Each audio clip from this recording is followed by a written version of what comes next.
جس شخص کی بیوی ناراض ہو بغیر کسی شرعی وجہ کے، جیسے ہماری آج کل کی ناراضگیاں، پیچھے کوئی شرعی وجہ نہیں، اور اس کو خامند کو ناراض کر کے وہ رات گزار رہی ہے، تو ساری رات اس پہ اللہ کی لعنت برستی رہتی. بیلنس کیا دونوں کی. ہاں مرد کو زیادہ ذمہ دار ٹھہرا، اس میں کوئی شک نہیں، کہ کسی کی بیٹی کو لے کے جانا کوئی چھوٹی ذمہ داری نہیں ہے. اور شریف زادیوں کی جہاں ڈولی اترتی وہیں سے ان کے جنازے اٹھتے ہیں. گھٹ گھٹ کے مر جانا ان کی سرشت میں ہوتا ہے.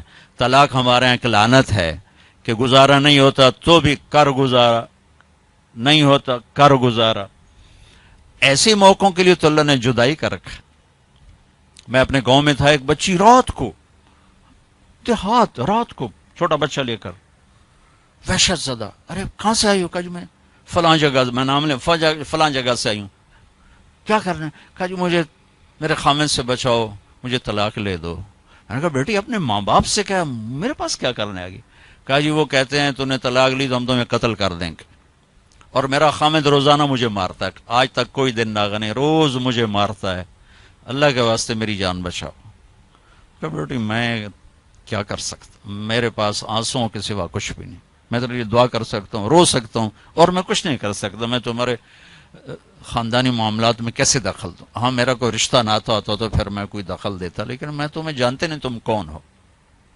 البتہ میں نے اس نے کہا چلو میرے کسی بھائی سے بات کہا، میں نے اس کے بھائی سے تھوڑی سی بات کی، بھائی اپنی بہن کا خیال کرو. آگے میں نے کچھ نہیں کہا. یہ میرے معاشرے کے سلگتے ہوئے مسائل ہیں، یہ دکھتی ہوئی رگیں ہیں، یہ بھڑکتی ہوئی آگ ہے جس نے در و دیوار کو خس و خاشاک بنا دیا ہے کہ ہم زبان کا بولنا جانتے، کاروباری ڈیلنگ جانتے ہیں، بیوی سے کیسے بولنا ہے، بیٹے سے کیسے بولنا ہے. معذرت کے ساتھ آج کل کی اولاد بھی نافرمان ہے، لیکن نافرمان بنانے میں ماں باپ کا بھی بہت بڑا ہاتھ ہے. کہ وہ اولاد کو سمجھتے ہیں جیسے گائے بیل ہے، جدھر باندھ دو جدھر کر دو.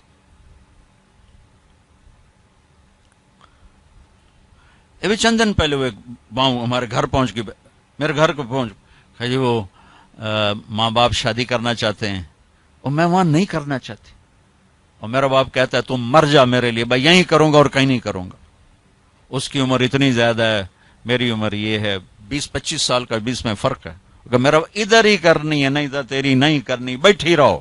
یہ والدین کا جبر ہے. میرے نبی نے کہا اکرموا اولادکم، اپنی اولاد کو عزت دو. میری بات دھیان سے سنو، کہ اپنی اولاد کو عزت دو، تب عزت واپس آئے گی، ورنہ کبھی نہیں آئے گی. ایک صحابی ہے، کہا جی میں نے اپنے بچے کو یہ گفٹ کیا ہے، یہ گفٹ کیا ہے. آپ نے کہا اور بچوں کو بھی کیا ہے؟ ہاں، اور یہ میں نے گفٹ کیا ہے، میں آپ کے سامنے آپ کو گواہ بنانا چاہتا ہوں.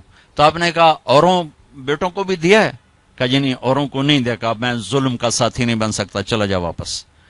تیری اولاد میں نفرت پیدا ہو جائے گی، کسی ایک کو ترجیح دو گے، باقی میں تم زہر ڈال رہے ہو. یہ چاروں طرف بکھرے ہوئے مسائل ہیں. اور میرے نبی کیسے عزت دیتے تھے؟ آپ کی اور حضرت فاطمہ کے گھر کی دیوار ایک تھی، اور آنا جانا روز کا کام تھا، روز کا. جب حضرت فاطمہ رضی اللہ تعالیٰ عنہا گھر میں تشریف لاتی، میرے نبی بیٹھے ہوئے ہیں چارپائی پر، زمین پر، یا کسی موڑے پر، کرسی پر. کرسی بھی تھی میرے نبی کے گھر، بلکہ مجھے ایک حدیث بھی یاد آ گئی. آپ مسجد میں تشریف لائے تو آپ کے لیے کرسی رکھی گئی، ممبر کی وجہ کرسی رکھی. تو آپ بیٹھے نہیں رہتے تھے، آؤ بھائی فاطمہ کی حال ہے، اب کھڑے ہو جاتے تھے، آپ کھڑے ہو جاتے، اور یہاں نہیں کھڑے رہتے تھے، یہ دروازہ، آپ تیزی سے آگے بڑھتے. اور حضرت فاطمہ کیسے ہاتھ پکڑ لیتے تھے اور ہاتھ کا بوسہ لیتے تھے، یہاں ادھر بوسہ لیتے، اور ہاتھ پکڑے پکڑے پکڑے پہلے بیٹی کو بٹھاتے تھے، اس کے بعد خود بیٹھتے تھے. یہ آپ نے عزت دی اپنی اولاد کو. ہم کبھی اٹھتے ہیں اپنی اولاد کی؟ ہماری اولاد کو جرت نہیں ہوتی کہ اپنے دل کی بات ہم سے کر سکے.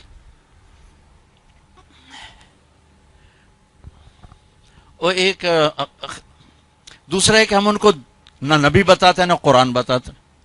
میں بیٹھا تھا اپنے گھر فیصل آباد، تو ایک نوجوان اس کا باپ کہا جی یہ میرا بچہ نو سمجھاؤ، اور اس کا باپ روئی جا رہا روئی جا رہا روئی جا رہا، اور ایسے پتھر بن کے بیٹھا ہوا. میں بڑا حیران ہوا، پیو روندا پہ ہے تو انج بیٹھا جی میں مورتی ہوندی. تو میں اس کو جانتا بھی نہیں، میرے اوپر اثر ہو رہا ہے، اور جائے انہوں پالیا پوسیا ایتھو تائیں پڑھایا، وہ پتھر بیٹھا ہوا. میں کیا شیخ صاحب اس کو پڑھایا کہاں تھا؟ کہا جی امریکن سکول. اس کے بعد کہا جی آسٹریلیا. میں کہ ہوں تسی ہور روو، انہوں تو پتہ ہی کوئی نہیں باپ ہوندا کی، انہوں کی پتا پیو کی ہوندا. باپ کا پتہ تو قرآن بتاتا ہے، باپ کا پتہ میرے نبی کی زندگی بتاتی. انہیں کیا پتا ماں باپ کیا ہوتا، یہ تمہیں رونا ہی پڑے گا. پھر آپ نے والدین کے لیے بتایا، آپ نے کہا کاش میرے ماں باپ زندہ ہوتے، جو کہ ماں باپ تو باپ ہی تو دیکھا ہی نہیں، ماں کو دیکھا 6 برس. کاش میرے ماں باپ زندہ ہوتے، میں ان کی بڑی خدمت کرتا. اور ان میں سے کوئی ایک ہوتا ہے ماں کو کہ چونکہ ماں دیکھا ہے نا، باپ تو دیکھا نہیں.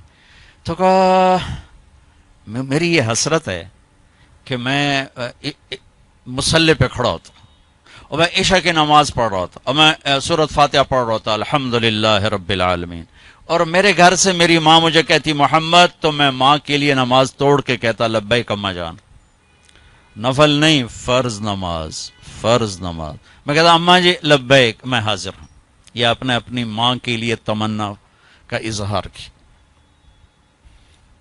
اور پھر جب آپ حج پہ تشریف لے گئے، ماں کا انتقال ہوا تھا 6 برس کی عمر، آپ جا رہے ہیں 63 برس کی عمر میں، 57 برس کا فاصلہ ہے. 7 دن بعد آنسو نکالنا بھی چاہو تو نہیں نکلتے. 57 برس گزر چکے ہیں، اور آپ حج کے لیے نکلے مدینہ سے 26 ذوالقعدہ اتوار کے دن. 25 کو نکلے آپ مدینہ سے بروز ہفتہ، اور ٹھہرے ذوالحلیفہ اور اتوار کو چلے، اور پھر آپ 4 کی رات کو مکہ پہنچے. بیچ میں 1 یا 2 کو آپ ابوا پہنچے، جہاں آپ کی والدہ ماجدہ انتقال فرما گئی تھیں. جب آپ مدینے سے واپس آ رہی تھیں تو 3 افراد تھے، ایک ماں، ایک ام ایمن، وہ ماں ہیں انہوں نے دودھ پلایا، ایک آپ کی ذات مبارک. اور ابوا کے پہاڑوں میں آ کر زندگی ہار گئی. میں وہاں گیا، میں نے زیارت کی. میری زندگی سفروں میں گزری، پر ایسے ہی جذبات میرے کہیں نہیں بنے جب میں وہاں کھڑا دیکھ رہا تھا چاروں طرف سن 2000 میں کہ واہ میرے رب، جن دی خاطر تو دنیا بنا چھڑی دی ماں نو ایتھے چایا. تو ابھی 6 سال دی عمر، ہوئے ہوئے ہوئے ہوئے ہوئے کیا گزری اس بچے پر جس کے آنسوں پہنچنے کے لیے نہ باپ ہے، نہ بہن ہے، نہ بھائی ہے، نہ چاچا، نہ دادا. نوکروں سے کہاں تسلی، وہ تو نوکرانی تھی. چلو اللہ 4 دن روک لیتا تو مدینے میں موت آتی، تو ادھر بھی رشتہ دار موجود ہے. 4 دن پہلے نکال دیتا تو مکے پہنچ جاتی، وہاں موت آتی تو وہاں بھی موجود ہے. یہ کیا سٹ بنایا کہ جنگل میں ماں کو موت دی، 25 سال کی عمر.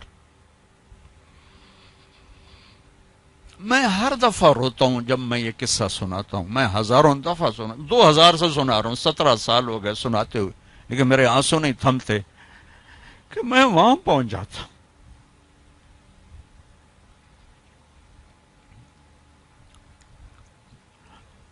زندگی یہ روشنی آدمی کو دھوکہ دے دیتی. پھر یہ جیسے کاروباری لوگ ہیں، انہیں پیسے کے سوا سوچتے ہی کچھ نہیں.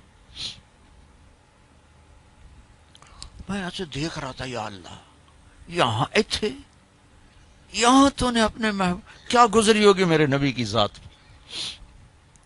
اور کیا گزری بتاتا ہوں. جب وہ چونکہ دفن کرنے کا تو کوئی سلسلہ نہیں تھا، پتھر اوپر ایسے پتھر دے دیا. جب نیچے اتری ہیں، پہاڑ ہے 60-70 فٹ اونچا پہاڑ ہے. کسی رہبر کے ذریعے میں وہاں پہنچا تھا. اونٹنی کے قریب پہنچے تو آپ نے پھر پیچھے دوڑ لگائی، واپس دوڑے اور پہاڑ پہ چڑھ گئے. پیچھے پیچھے ام ایمن چڑھی تو انہوں نے جو منظر دیکھا، وہ ابوا کے پہاڑ بھی روئے ہوں گے. کیا ماں کی قبر کو لپٹ کے اوپر پڑے ہوئے تھے. اور جب وہ قریب گئیں تو سنا آپ کہہ رہے تھے ماں جی آپ کو تو پتا تھا آپ کے سوا میرا کوئی نہ تھا، پھر آپ مجھے چھوڑ کے کہاں چلی گئی؟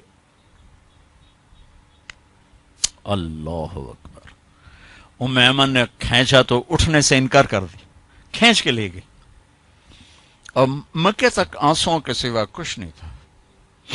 57 برس کے بعد دو جہان کے سردار اللہ کو آنکھوں سے دیکھنے کے بعد، جنت کو دیکھنے کے بعد، نبوت کی عالی شان